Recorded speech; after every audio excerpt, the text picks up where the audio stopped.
ई classes में UP board के high school के छात्रों का एक बार पुनः स्वागत है। प्रिय बच्चों, हमने यूपी बोर्ड की मनोहर री की कक्षा 10 की ये जो आप किताब देख रहे हैं, इसकी प्रश्नावली 1A आपको सॉल्व कराई थी। आज हम आपको प्रश्नावली 1B, इसी की अगली जो प्रश्नावली है, देखिए इसी किताब की प्रश्नावली 1B आप देख रहे हैं।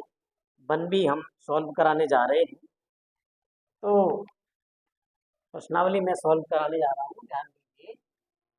1B।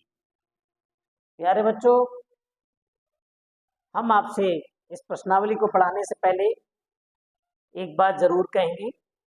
आप हमारे चैनल ई क्लासेस, मेरे चैनल का नाम है बच्चों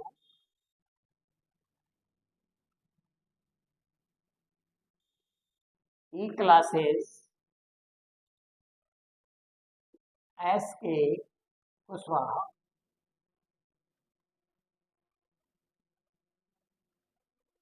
ई क्लासेस SK कुशवाहा, आप इस चैनल को सब्सक्राइब करिए।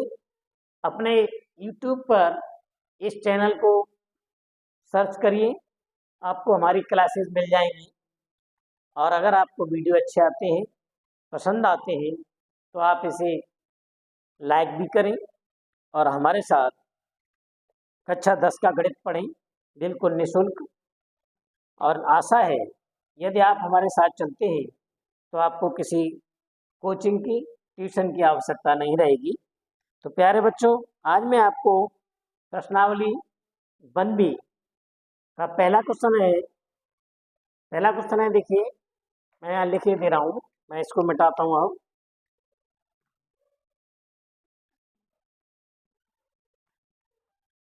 प्रश्नावली 1B का क्वेश्चन नंबर 1 क्वेश्चन है, सिद्ध कीजिए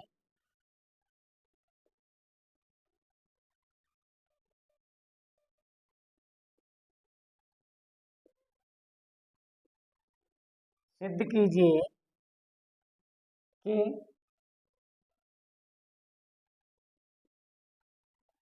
3√3 एक परमेय संख्या नहीं है। एक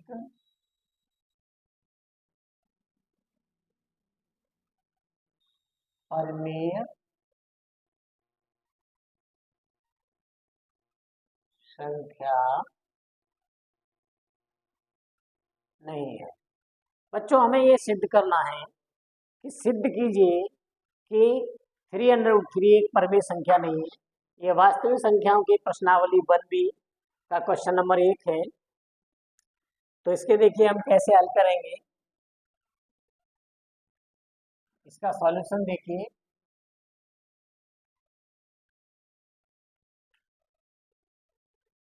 मैं और इसको साफ साफ लिख के दे रहा हूँ।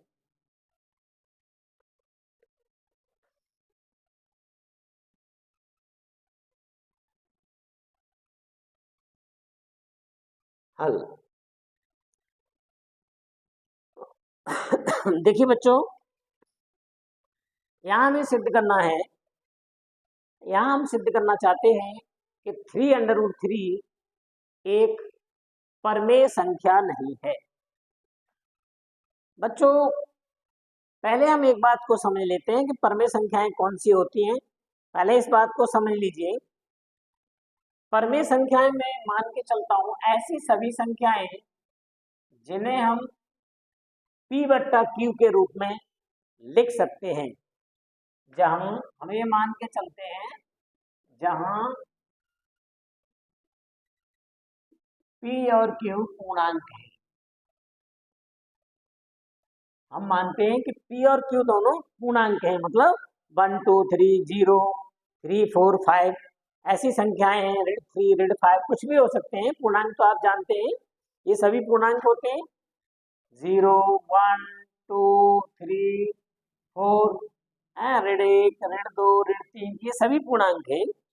तो हम यह मान के चलते हैं कि P बट्टा Q के रूप में जो संख्याएं लिखी जा सकती हैं वो सभी परमेय संख्याएं होती हैं। यहाँ एक विशेषता होती है, देखिए कि P और Q ये दोनों पूर्णांक होते हैं, ये दोनों पूर्णांक होते हैं जिसमें से Q बराबर नहीं होता है 0 के। मेरा मतलब ये है कहने का कि यूँ समझिए कि ऐसी सभी संख्याएं बच्चों जिन्हें हम P बट्टे Q के रूप में लिख सकते हैं, जिन्हें हम P बट्टे Q के रूप में लिख सकते हैं, जहां पर ये P और Q दोनों ही पूर्णांक संख्याएं हैं, यानी पूर्णांक हैं। यहाँ पर एक निश्चित बात है कि P और Q पूर्णांक हैं, परंतु Q जो है, जो इसके हर है Q, ये सभी पूर्णांक हो सकता है, लेकिन ये 0 के बराबर नहीं है, यानी Q का मान 0 नहीं है, बाकी कुछ भी हो सकता है, ये कंडीशन है। और हम यहाँ ये भी मान के चलते हैं कि P और Q दोनों सहअभाज्य संख्याएं हैं। कैसी संख्याएं हैं? P और Q कैसी हैं? सहअभाज्य संख्याएं। सहअभाज्य संख्याओं का मतलब क्या है? ऐसी संख्याएं जो अपने अलावा किसी और से नहीं कटती, यानी आपस में। जैसे मैंने लिख दिया 5/7, यहाँ पर आप देख रहे हैं 5 पूर्णांक, 7 भी पूर्णांक है, तो ये संख्या परमेय है और सहअभाज्य भी है। सहअभाज्य का मतलब है कि 5 और 7 आपस में किसी भी संख्या से नहीं कटेंगे, अर्थात इस 5 और 7 का कोई भी उभयनिष्ठ गुणनखंड नहीं है। ऐसा कोई गुणनखंड नहीं है जिससे 5 और 7 ऐसी कोई पूर्णांक नहीं है एक के अलावा जो 5 और 7 को काट सके। जैसे मैं लिख दूं अभी यहाँ पर 4/12, इसको समझिए। 4/12 सह परमेय संख्या तो है, क्यों? 4 भी पूर्णांक है, 12 भी पूर्णांक है, तो ये परमेय संख्या तो है, परंतु सहअभाज्य नहीं है। क्यों नहीं है? क्योंकि 4 एकम 4, 4 तिया 12 बराबर आ गया 1/3। तो कहने का मतलब 4/12 लिख दो या 1/3 लिख दो। तो हम 4/12 को यहाँ 1/3 के रूप में मान के चलते कि ये हमारी परमेय संख्या है, जहाँ अंश और दोनों हर दोनों ही पूर्णांक हैं, परंतु सहअभाज्य है, यानी 1 और 3 आपस में नहीं कटते हैं। इसी प्रकार बच्चों मान के चलते हैं कि P बट्टा Q, किसी भी परमेय संख्या को P बट्टा Q के रूप में मान लेते हैं और ये मान के चलते हैं कि P और Q सहअभाज्य है, क्योंकि अगर भाज्य भी है तो उनको काट दिया गया है। जैसे मान लो 4/12 थे, तो हमने 4 को काट के 1/3 मान लिया है। फिलहाल में हमारे पास जो दो संख्याएं मौजूद है P और Q, वो सहअभाज्य है, यानी एक के अतिरिक्त और किसी संख्या से कटती नहीं है, यूं मान। तो यहाँ मैंने आपको समझाया P बट्टा Q एक परमेय संख्या है।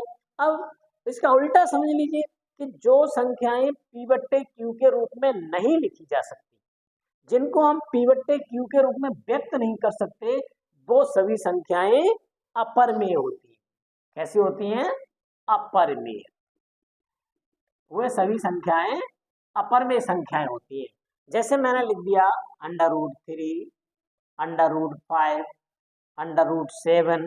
आप देख रहे हैं इनमें से ना तो 3 का वर्गमूल निकलेगा, ना 5 का निकलेगा, ना 7 का निकलेगा। तो ये सभी संख्याएं अपरमेय संख्याएं कहलाती हैं, क्योंकि इनमें से किसी भी संख्या को हम P बट्टा Q यानी भिन्न के रूप में नहीं लिख सकते हैं।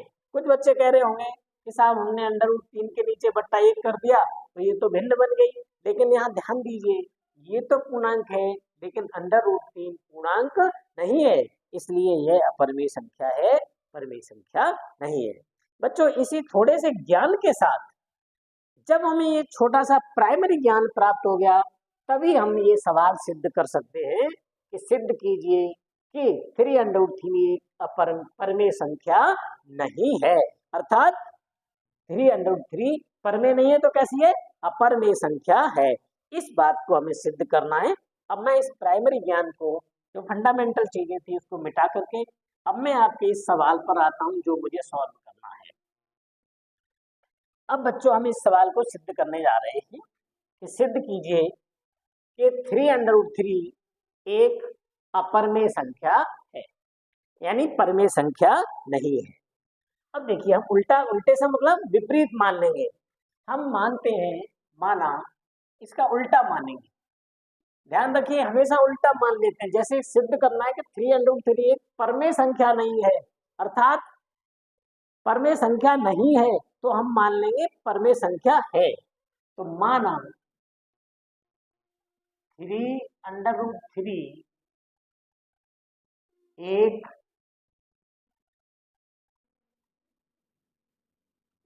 परमेय संख्या।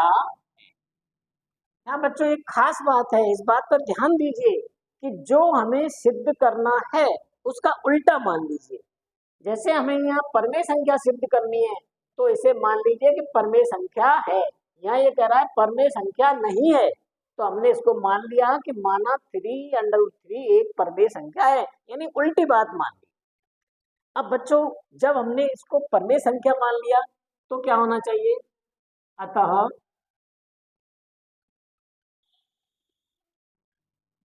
3√3 बराबर होना चाहिए P/Q।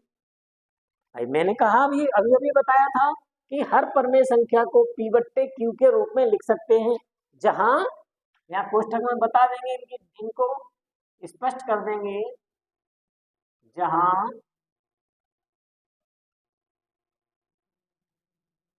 P और Q पूर्णांक हैं तथा Q बराबर नहीं है 0 के, और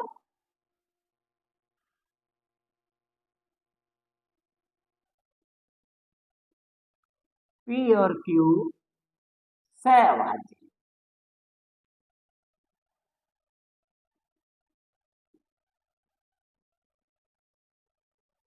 P और Q सहभाज्य।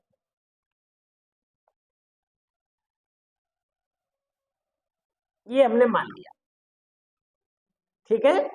यहाँ हमने मान लिया कि 3√3 बराबर P/Q हमने मान लिया है। जब ये परमेय संख्या मानी है तो इसको ऐसे, लेकिन इनको हमने क्लियर कर दिया कि जहां P और Q गुणांक हैं तथा Q यानी Q कभी भी 0 नहीं हो सकता, तो Q बराबर नहीं है 0 के, और P और Q दोनों सहभाज्य हैं, अर्थात P और Q का ऐसा कोई भी एक के अलावा वैनिष्ठ गुणनखंड नहीं है जिससे P और Q दोनों कट सके। अब देखो बच्चों, आगे सवाल बहुत सरल हो जाता है। अगर मैं मान के चल रहा हूं कि ये संख्या ये संख्या परमेय है, तो ये भी संख्या परमेय के रूप में मैंने मान ली। बीच में चिन्ह चल रहा है बराबर का। तो बच्चों, अगर ये ऐसी बात है कि ये वास्तव में परमेय है, तो यहाँ कहीं भी विरोधाभास प्रकट नहीं होना चाहिए। अर्थात हमारा जो बराबर का बीच का चिन्ह चल रहा है वो लेफ्ट हैंड साइड और राइट हैंड साइड एक ही गुण दिखानी चाहिए। अगर इन्होंने कहीं विपरीत विपरीत गुण दिखा दिया तो फिर समझ लीजिए हमने ये जो चीज मान ली थी वो हमारी उल्टी हो जाएगी। उल्टी से मतलब वो हमारी परिकल्पना गलत हो जाएगी। बस इसी बेस पर हम इस सवाल को सॉल्व करने का प्रयास करते हैं। कितना भी कठिन सवाल हो, आप इन सवालों को हल कर सकते हैं। बच्चों, हम आगे बढ़ते हैं। यहाँ लिखेंगे दोनों पक्षों का वर्ग करने पर।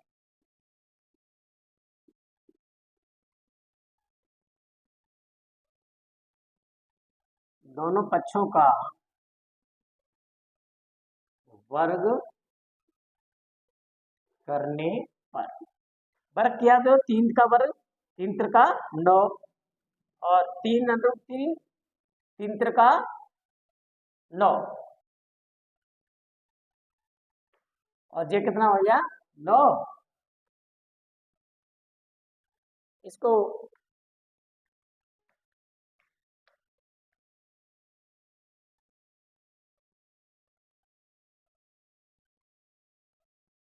यहाँ वर्ग करने की जरूरत नहीं है।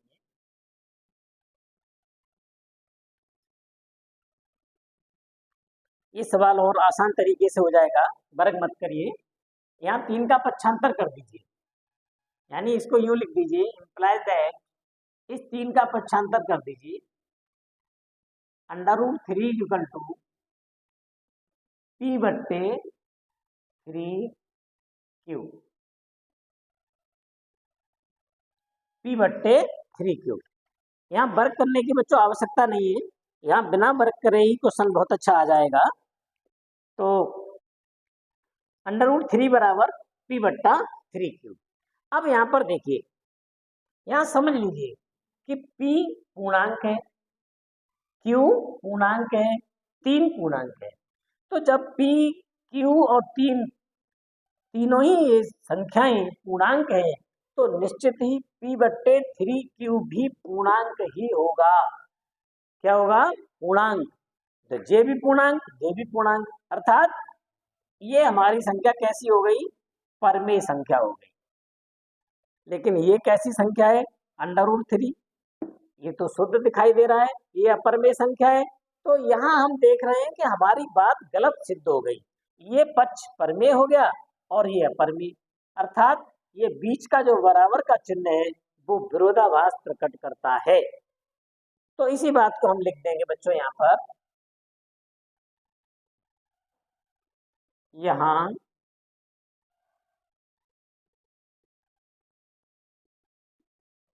P पूर्णांक है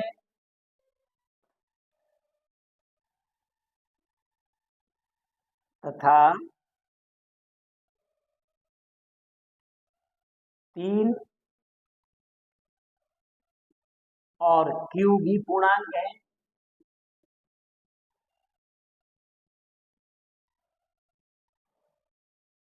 अतः P/3Q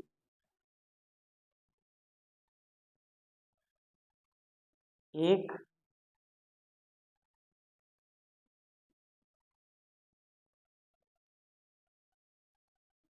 परमेय संख्या होगी।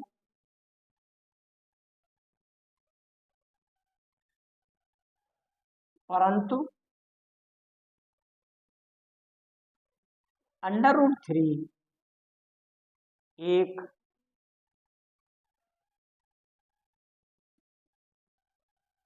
अपरमेय संख्या है।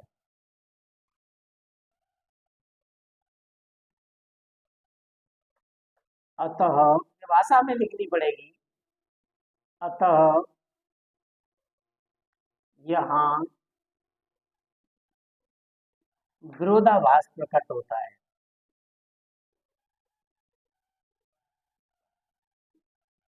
विरोधाभास प्रकट होता है। अतः हमारी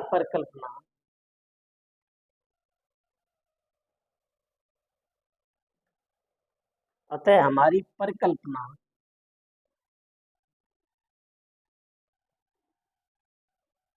गलत सिद्ध हुई। गलत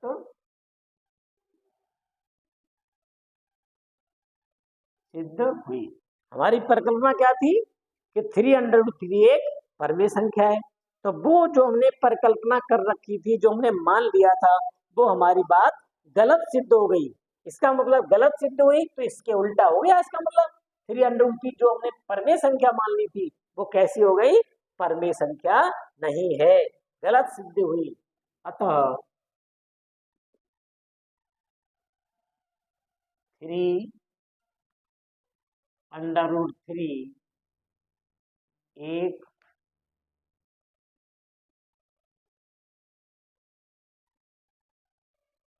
परमेय संख्या नहीं है। बस बच्चों यही इसका सॉल्यूशन हो गया। बस हमें एक बात यहाँ पर समझ के चलना है और इस क्वेश्चन में कुछ नहीं करना। बस हमें एक ही बात मान के चलनी होती है एक से सवालों में, कि ये जो चीज दी हुई होती है उसका उल्टा मान लेते हैं। तो हमने 3√3 एक परमेय संख्या नहीं की जगह मान लिया परमेय संख्या है। अगर परमेय संख्या है तो उसे P/Q के रूप में लिखा जा सकता है। जहां हमेशा याद रखिए, जहां पर हमेशा P और Q पूर्णांक हैं तथा Q बराबर नहीं है 0 के और P और Q सहभाज्य हैं। ऐसा होता है हर परमेय संख्या के लिए। इम्प्लाइज दैट हमने 3 का पक्षांतर कर दिया तो P/3Q हो गया। अब मैंने देखो भाषा लिखी है, आप अपने आप लिख सकते हैं। यहाँ P पूर्णांक है, मैंने पहले बता दिया। 3 पूर्णांक होता ही है, आप जानते हैं, और Q पूर्णांक है। इससे क्या मतलब हुआ कि P पूर्णांक 3Q भी पूर्णांक, तो P/3Q एक परमेय संख्या हो गई, क्योंकि J पूर्णांक J भी पूर्णांक हो गया। परंतु √3 एक अपरमेय संख्या, J हमारी परमेय संख्या हुई, और ये हो गई हमारी अपरमेय संख्या, वो तो साफ दिखाई दे रही है। तो परमेय संख्या कभी भी अपरमेय संख्या के बराबर नहीं हो सकती है।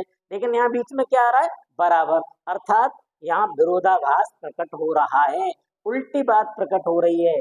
अगर ये वास्तव में परमेय संख्या होती तो यहाँ विरोधाभास प्रकट नहीं होता। एक पक्ष परमेय है, दूसरा अपरमेय है, तो ये पक्ष गलत सिद्ध हो रहा है। हमारी परिकल्पना वही बात हमने की है कि √3 एक परमेय संख्या है, अपरमेय संख्या है, अतः यहाँ विरोधाभास प्रकट होता है। अतः हमारी परिकल्पना गलत सिद्ध हुई। अतः 3√3 एक परमेय संख्या नहीं है, इसका उल्टा हो गया। बच्चों गणित में कोई कैसे भी कराएगा, कोई कैसे भी कराएगा, आप बस इस भाषा को थोड़ा सा समझ लीजिए। हमें उसको एक्सप्लेन करना आना चाहिए कि हम इस चीज को एक्सप्लेन कैसे करें। तो बस इसको बहुत अच्छी तरह समझ लीजिए, ये भाषा रटने की जरूरत नहीं है। बस यहाँ पर इतना तो है, मैं समझाई दे रहा हूँ कि P पूर्णांक 3 पूर्णांक Q पूर्णांक, तो ये भी पूर्णांक बन गया, और पूर्णांक में 3 का गुणा करेंगे तो वो भी संख्या पूर्णांक की हो गई, तो J भी पूर्णांक J भी पूर्णांक, तो ये हो गई परमेय संख्या। क्योंकि पूर्णांक अंश परिणाम पूर्णांक घर भी पूर्णांक, तो ये परमेय संख्या हो गई। लेकिन √3 मैंने इससे पहले भी क्वेश्चन से पहले समझाया था, ये हो गई हमारी अपरमेय संख्या। तो परमेय संख्या के अपरमेय संख्या के बराबर नहीं हो सकती है, तो यहाँ उल्टी बात यानी विरोधाभास प्रकट हो रहा है दोनों पक्षों के बीच।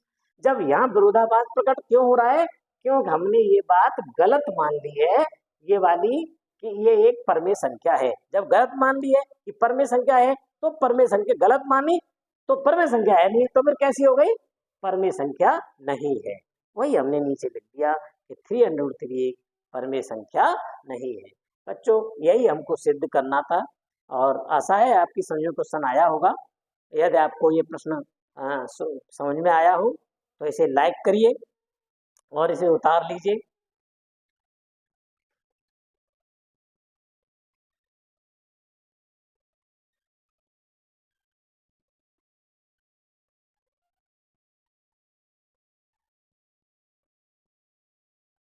अब देखिए बच्चों, इसके बाद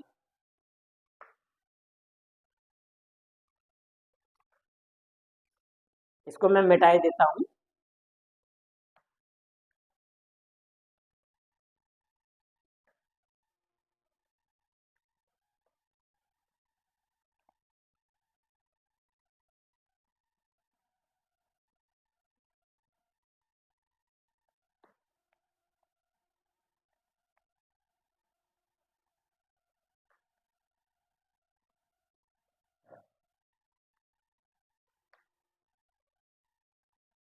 इसके बाद बच्चों इसी प्रश्नावली बन का अगला सवाल है कि सिद्ध कीजिए कि √5 एक अपरमेय संख्या है। क्वेश्चन नंबर 2, क्वेश्चन नंबर 2 है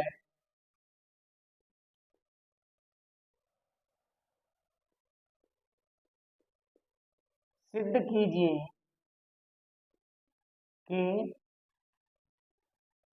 √5 एक अपरमेय संख्या है। एक अपरमेय संख्या है।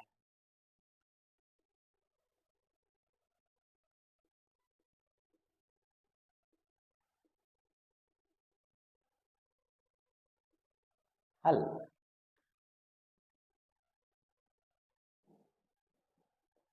यहाँ भी बच्चों हम क्या करेंगे, इनके हल करने का एक ही तरीका है। यहाँ पर हम चूंकि ये सिद्ध करना है कि यह एक अपरमेय संख्या है, तो हम क्या करेंगे, इसका उल्टा मान लेंगे। हम कल्पना कर लेंगे कि माना √5 एक परमेय संख्या है, एक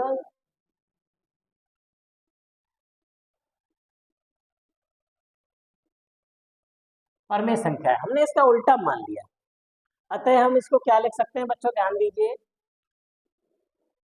अतः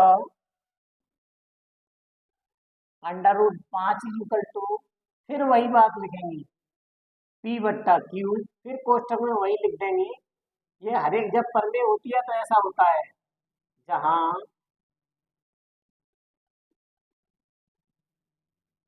P और Q पूर्णांक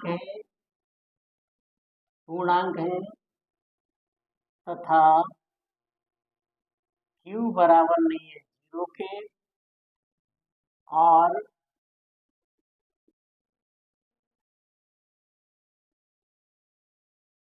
P तथा Q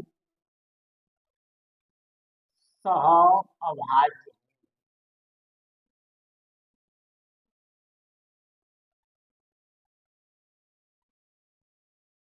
P और Q सहअभाज्य।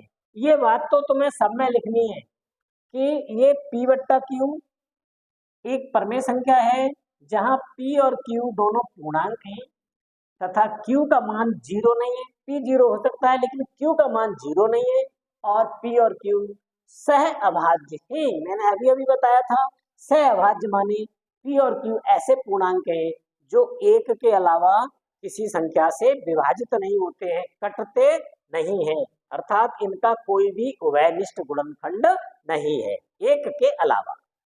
अब देखिए आगे, अब यहां पर हम करेंगे दोनों पक्षों का वर्ग करने।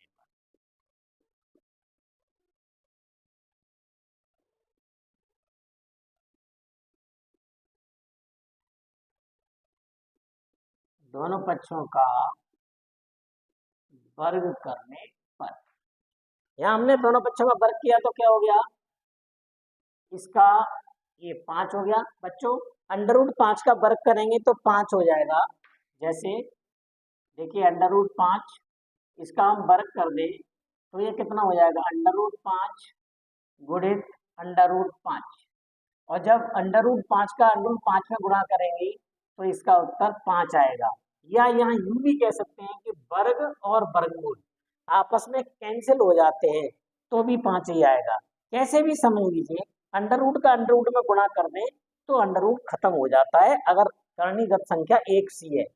तो ऐसे ही या यूं बन के जब हम √5 का वर्ग कहेंगे तो वर्ग और वर्गमूल दोनों खत्म हो जाते हैं, चिन्ह संख्या रह जाती है। तो बहुत अच्छी तरह समझ लीजिए कि √5 का वर्ग 5 होगा। तो इसका वर्ग 5 हो गया, बराबर इसका वर्ग कर देंगे तो P का वर्ग बट्टे Q का वर्ग। जरा तिरछा गुणा कर दें तो कितना हो जाएगा, implies that 5Q square equal to P square. ठीक है, implies that इसको हम यूं भी लिख सकते हैं, Q square equal to P square बट्टे 5। यहाँ बच्चों एक बात को समझने का प्रयास करिए कि P स्क्वायर बट्टा 5 यानी P स्क्वायर 5 से विभाजित है। वो विभाजित क्यों है कि Q पूर्णांक है तो Q स्क्वायर भी पूर्णांक हुआ, और जब हम का इसमें भाग देंगे तो जब तक पूरा पूरा भाग नहीं जाएगा तब तक पूर्णांक नहीं आ सकता। भाई किसी संख्या में किसी संख्या का भाग दें, जैसे हम 25 में 5 का भाग दें तो 25 यानी पूर्णांक संख्या आएगी। तो भाग दे करके पूर्णांक आने का मतलब यह है कि इससे ये संख्या पूरी पूरी कटेगी। ऐसा नहीं है कि इसका भाग नहीं जाएगा। जैसे मैं यहाँ लिख दूं 26 तो अब पूरी नहीं कटेगी, 25 पूरा भाग नहीं जाएगा, बच्चा एक दशमलव में भाग जाएगा। तो इसका मतलब ये हुआ कि P स्क्वायर 5 से विभाज्य है, और जब P स्क्वायर 5 से विभाज्य हुआ तो समझ लीजिए P भी 5 से विभाज्य होगा। क्योंकि मान लीजिए कि देखिए 5 का वर्ग 5 से मान लीजिए कट जाता है, तो समझ लीजिए कि ये 5 भी 5 से कट जाएंगे। जिस संख्या का वर्ग किसी संख्या से कटेगा तो वह संख्या भी उस संख्या से कट जाएगी। तो अब देखिए P स्क्वायर 5 से कट रहा है तो समझ लीजिए P भी 5 से कटेगा। तो यहाँ लिखेंगे कि चूंकि पी स्क्वायर 5 से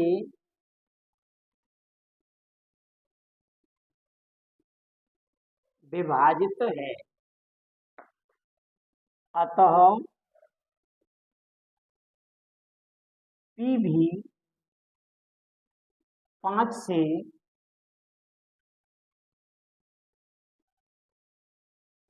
विभाजित होगा। जब पी स्क्वायर कट रहा है तो पी भी 5 से विभाजित होगा। अब मान लीजिए, मान के चलिए कि पी स्क्वायर 5 से विभाजित होगा, तो पी भी 5 से विभाजित होगा, लेकिन कितनी बार कटेगा? 5 से एक बार, 5 एकन 5, 5 दूनी 10, 2 3 बार 4, यानी 5 का भाग पी में कितनी बार जाएगा ये हमें नहीं मालूम है कि 2 बार जाएगा भाग, 2 बार विभाजित है कि 3 बार कि 4 बार। तो हम उस अज्ञात संख्या को थोड़ी देर के लिए सी मान ही लेते हैं। तो हमने मान लिया कि 5 से पी सी बार कटेगा। तो यहाँ मान विभाजित है, माना 5 से पी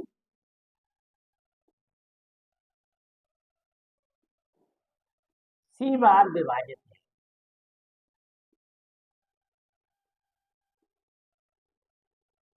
हमने ये मान लिया कि माना 5 से पी सी बार विभाजित है, तब क्या हो जाएगा?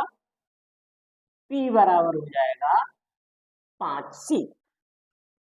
पी बराबर 5C, क्योंकि पी में भाग देंगे तो ये क्या हो गया? ये हमारा भाजक हो गया और ये हमारा भागफल हो गया।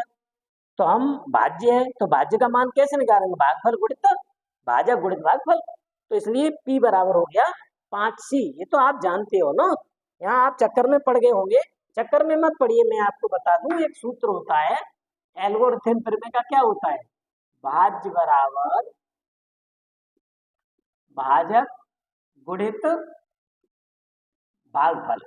तो यहाँ पर देखिए, भाज्य यानी P तो भाज्य है, 5 क्या है? 5 भाजक है, 5 का ही तो भाग दे रहे हैं, और C भागफल आया है। तो इसलिए सूत्र क्या बनेगा? भाज्य यानी P, जे तो हो गया P, जे कट गया और इतनी बार कट गया C बार, तो क्या हो गया? P बराबर 5C। तो बच्चों मैंने यही P बराबर 5C यहाँ पर मैंने डायरेक्ट रख लिया है।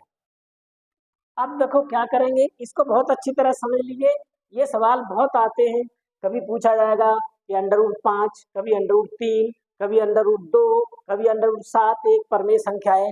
सभी सवाल इसी कायदे से होंगी, चाहे वो कहे कि √3 एक परमेय संख्या है, चाहे कहे √7 एक अपरमेय संख्या है, कभी √11 एक अपरमेय संख्या है। जितने भी सवाल होंगे सभी क्वेश्चंस इसी प्रकार सॉल्व हो जाएंगे, परेशान मत होइए। बस एक सवाल को समझ लीजिए अच्छी तरह से। तो माना P बराबर क्या आ गया? तब P बराबर 5C। अब देखो P का ये मान उठा करके इस क्वेश्चन में रख दीजिए। तो यहां लिखिए P का मान समीकरण फर्स्ट में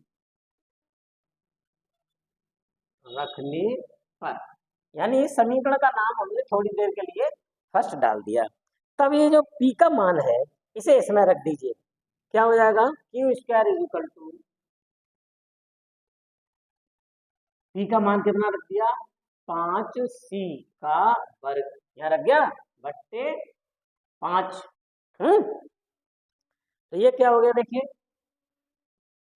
Q square is equal to 25C square बट्टे 5 है।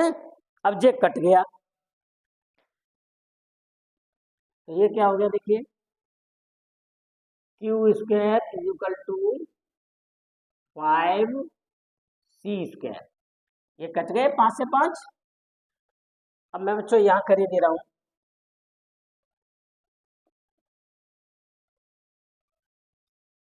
यहां से देखिए ये इम्प्लाइज दैट लगाते चलिए। तो यहां से क्या हो गया? C square is equal to Q square बट्टे 5, या उल्टा कर दीजिए, implies that 5c square is equal to q square, implies that हम लिख सकते हैं c square is equal to q square बट्टे 5।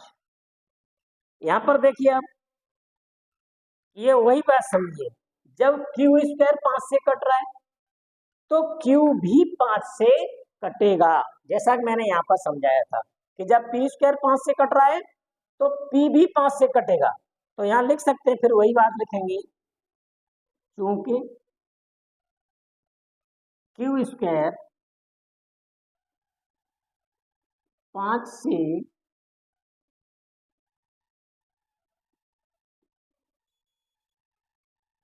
विभाजित है, तब q भी 5 से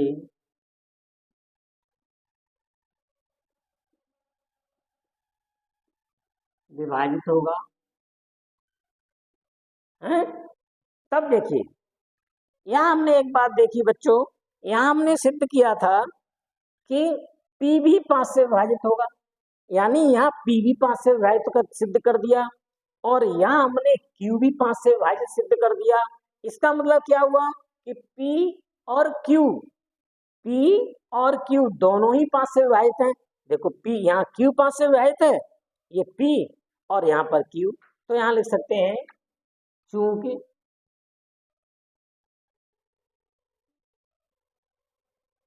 P और Q दोनों 5 से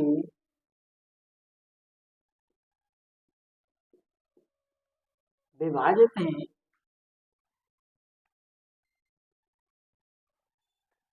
अतः इसलिए P और Q दोनों का एक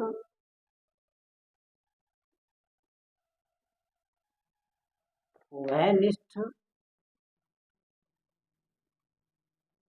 गुणनखंड 5 है।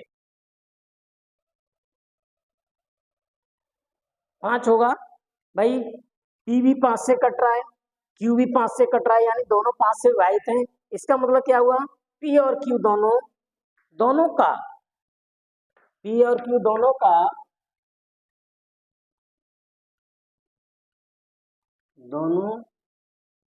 का एक,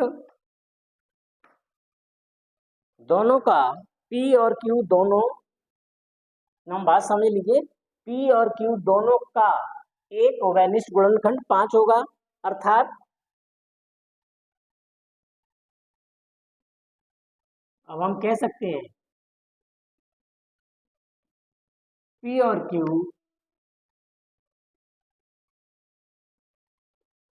सहभाज्य, P और Q सहभाज्य है। और हमने क्या कहा था कि P और Q दोनों सह अभाज्य है, लेकिन जब हम सवाल को सॉल्व करके ले गए तो क्या निकला कि P और Q दोनों सहभाज्य निकले, यानी हमारी परिकल्पना गलत सिद्ध हो गई।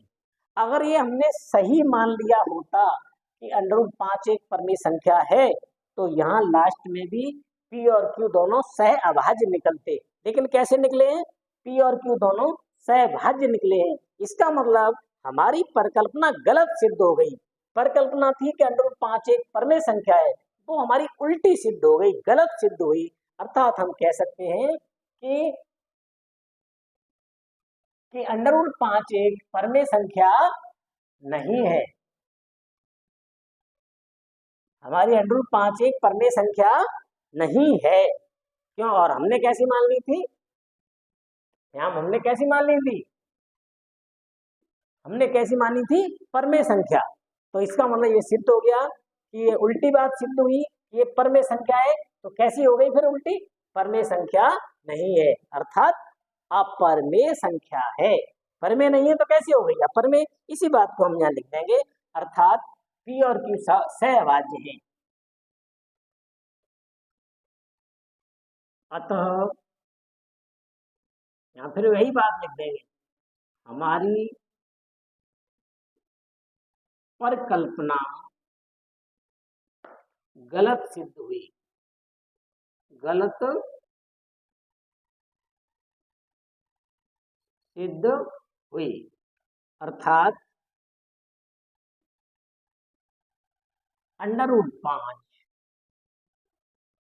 एक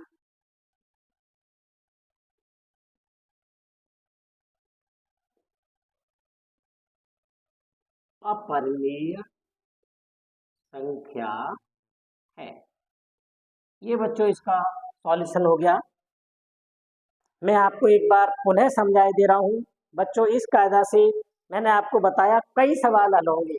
√5 के स्थान पर 7 हो सकता है, 3 हो सकता है, 2 हो सकता है, 11 हो सकता है, 13 हो सकता है, 15 हो सकता है, कुछ भी हो सकता है, लेकिन सॉल्यूशन करने का, सॉल्व करने का बच्चों सबका एक ही तरीका है। इसलिए एक बार पुनः समझ लीजिए कि माना सिद्ध करना है, सिद्ध कीजिए √5 एक अपरिमेय संख्या है।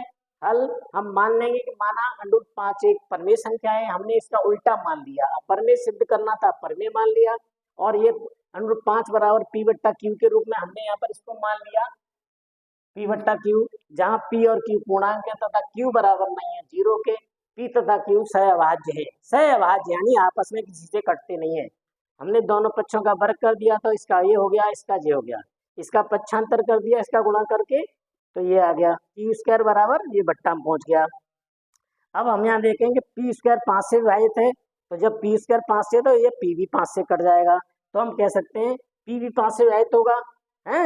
अब माना अब P 5 से विभाजित होगा अर्थात विभाज्य है, तो माना 5 से P C बार विभाजित हो रहा है, ये मान लिया, तब P बराबर 5C हो जाएगा। इस P का मान हमने समीकरण फर्स्ट में रख दिया, तो Q बराबर 5C² बट्टे 5, 25C² वर्ग कर दिया, तो ये आ गया। यहाँ से 5C² बराबर Q², इसका पक्षांतर कर दिया, C² बराबर ये हो गया। अब हमने क्या किया, यहाँ फिर वही बात की कि जब Q² 5 से विभाजित है तो Q भी 5 से विभाजित होगा, इसलिए P और Q दोनों 5 से विभाजित है। P यहाँ सिद्ध कर दिया, Q यहाँ सिद्ध कर दिया, अर्थात P और Q दोनों 5 से विभाजित हैं, इसलिए P और Q दोनों एक उभयनिष्ठ गुणनखंड, दोनों का P और Q दोनों का एक उभयनिष्ठ गुणनखंड 5 होगा, अर्थात P और Q सहअभाज्य हैं। अतः हमारी परिकल्पना गलत सिद्ध हुई। अब होगा की जगह आप लिख सकते हैं P और Q दोनों का एक उभयनिष्ठ है, गुणनखंड है, ठीक है। अर्थात P और Q दोनों, हमारी परिकल्पना P और Q सहअभाज्य, अतः हमारी परिकल्पना गलत सिद्ध हुई, अर्थात √5 एक अपरिमेय संख्या है, यानी परमेय नहीं है। तो बच्चों मैंने आपको ये क्वेश्चन काफी अच्छी तरह समझाया है, अगर आपकी समझ में आया है तो ये आपको थोड़ा सा परेशानी महसूस हो रही होगी, लेकिन बच्चों संख्या पद्धति के बाद आगे के चैप्टर बहुत सरल मिलेंगे। इस क्वेश्चन को ऐसे ही करना होगा, और भी क्वेश्चन ऐसे ही हल होने। फिर भी ध्यान रखिए, अगर आपकी समझ में इसमें कोई बात नहीं आई है तो मुझे कमेंट्स करके बताइए, मैं इसे पुनः आपको समझाने का प्रयास करूंगा। परेशान मत होइए, आप मेरे साथ चलिए। मैं आपको कक्षा 10 यूपी बोर्ड का पूरा गणित, सारी इकाइयाँ, सारी प्रश्नावलियाँ धीरे धीरे सॉल्व करूंगा। आप मेरे साथ पूरा लेसन पढ़ा करें तो निश्चित ही आपकी समझ में आएगा, आपको किसी कोचिंग वगैरह की आवश्यकता नहीं होगी। बच्चों यदि आप चाहते हैं कि मेरे पढ़ाए हुए लेसन आप तक सबसे पहले पहुँचे तो आप मेरे चैनल ई क्लासेज SK कुशवाहा को आप सब्सक्राइब कर लीजिए और वीडियो को लाइक करिए अगर आपको पसंद आता है तो, ताकि मैं आपको पूरे मनोयोग से पढ़ा सकूं, मेरा उत्साहवर्धन हो। तो इसके लिए आपको चाहिए कि मेरे वीडियोस को लाइक करें और सब्सक्राइब करें मेरे चैनल को, और इसी के साथ मैं आगे आपको और भी क्लास लूँगा, प्रतिदिन एक क्लास लेता हूँ। आप ध्यान रखिए, पर जो भी वीडियो देखें, हाई स्कूल के जितने भी छात्र हैं, अगर आप वीडियो देखते हैं तो पूरा वीडियो देखिए और एक जगह एकांत में बैठ जाइए। मेरी क्लासेस जो गणित की क्लासेज हैं तो लंबी क्लास होगी, 30, 35, 40 मिनट की एक क्लास होगी, तो आप आराम से एकांत में बैठ करके गणित पढ़िए, निश्चित ही गणित आपकी समझ में आएगा। अगर आपको कोई परेशानी होती है तो मुझे कमेंट्स करिए, मैं आपकी परेशानियां दूर करूंगा। बाय बच्चों, आज की क्लास यही समाप्त करते हैं। बाय।